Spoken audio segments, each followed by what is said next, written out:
Hola, primero que todo, brindarles un cordial saludo. Queremos por medio de esta presentación ayudarlos a comprender las estructuras del tallo cerebral, ya que los procesos de pensamiento, lenguaje y cognición han sido atribuidos tradicionalmente a la función de las estructuras corticales de los hemisferios cerebrales humanos.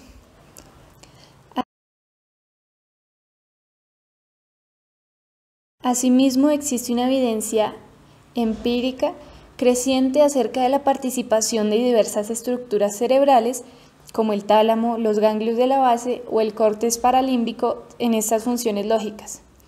El objetivo de nuestra presentación consiste en comprobar la posible participación de diversas estructuras subcorticales en las funciones de pensamiento lógico y razonamiento. Las estructuras que componen el tallo cerebral son rombencéfalo, mesencéfalo o cerebro medio, diencéfalo, hipotálamo y telencéfalo. Iniciaremos hablando del rombencéfalo, que sería la tercera porción en la que se divide el cerebro, también conocido como cerebro posterior. El rombencéfalo rodea el cuarto ventrículo y se subdivide en el metencéfalo y el mielencéfalo. El metencéfalo comprende dos estructuras básicas, que son el puente y el cerebelo. ¿Qué es el puente?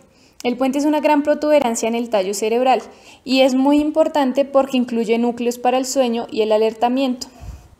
Y el cerebelo, que significa cerebro pequeño, el cual su función principal es integrar vías sensitivas y motoras, es decir, trata de integrar toda la información recibida para precisar y controlar las órdenes que manda la corteza cerebral al aparato locomotor. Luego tenemos el mielencéfalo, el cual solo tiene una estructura llamada bulbo raquídeo o médula oblongada y tiene como funciones regular el sistema cardiovascular, la respiración y el tono muscular. Es muy importante, ya que si una persona cae de espalda y se desnuca, por así decirlo, significa que se rompe el tallo cerebral e inmediatamente la persona pierde la vida. Hablaremos también acerca de los núcleos de Raphe y locus coeruleus. Empecemos hablando de los núcleos de Raphe, los cuales hacen parte del tallo cerebral y se encargan de fabricar la serotonina, un neurotransmisor cerebral relacionado con el control de las emociones y el estado de ánimo, aunque cumple con otro tipo de funciones también, como regular el apetito causando la sensación de saciedad, controlar la temperatura corporal, regular el apetito sexual y contribuir a frenar la conducta agresiva. Y por último, antes de continuar con nuestro siguiente tema, hablemos acerca del locus coeruleus, el cual se encarga de fabricar la norepinefrina y regula la atención y el estado de vigilia, entre otras funciones. Un ejemplo de esto es las personas que presentan déficit de atención. Ellas tienen menos norepinefrina y las personas, por ejemplo, que están deprimidas tienen la serotonina baja. Hablaremos ahora acerca del mesencéfalo, que sería la segunda porción en la cual se divide el cerebro, también conocido como cerebro medio. Une el puente troncoencefálico o puente de Barolio y el cerebelo con el diencéfalo y está formado por el tectum y el tegmentum. Estos a su vez están formados por los colículos superiores, que se encargan de los reflejos visuales, y los colículos inferiores, que son los encargados de los reflejos auditivos. La corteza occipital, que es el área visual primaria. Cuando los ojos llevan información, esta pasa directamente al tálamo. Esta vía es muy rápida y se encarga de los reflejos visuales. Sustancia negra. Esta se encarga de funciones motoras, de movimientos automáticos. Como ejemplo de ello, vemos actividades como montar en cicla, caminar, cortar verduras. Estas son actividades que no requieren que estemos pensando qué hacer primero y qué hacer después, ya que estas funciones son parte de la sustancia negra y de los ganglios de la base. La sustancia gris, que se encuentra alrededor del acueducto cerebral y conecta con la amígdala cerebral para dar respuestas sobre el pánico y la ansiedad. Área tegmental ventral. Esta se encarga del circuito de recompensa o del placer. Son neuronas que empiezan en el área tegmental ventral y terminan en el núcleo accumbens. Es el área del placer. Ejemplo, cuando la persona fuma, se siente relajado y siente placer. Esta es el área de las adicciones.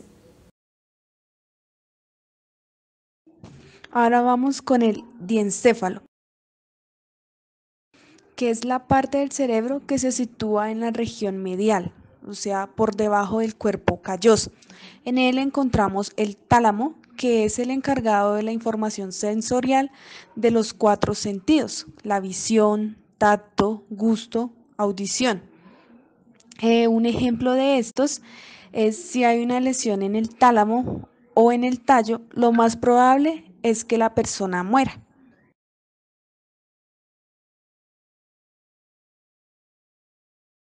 La cuarta estructura es el hipotálamo.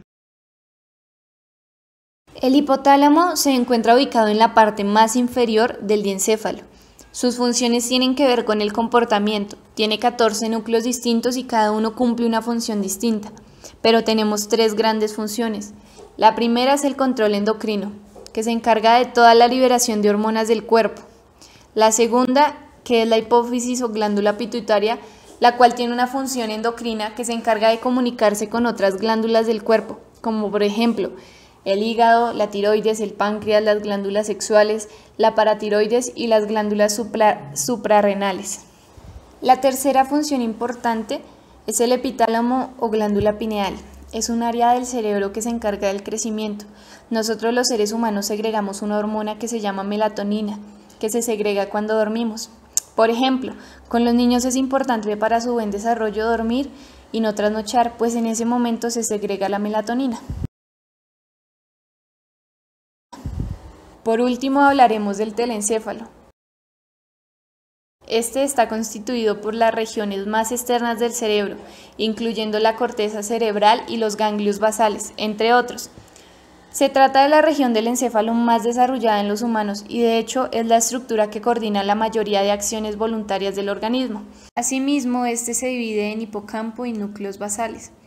El hipocampo se encuentra ubicado en el interior del lóbulo temporal, en el polo anterior, perteneciente a la corteza primitiva o alocorteza.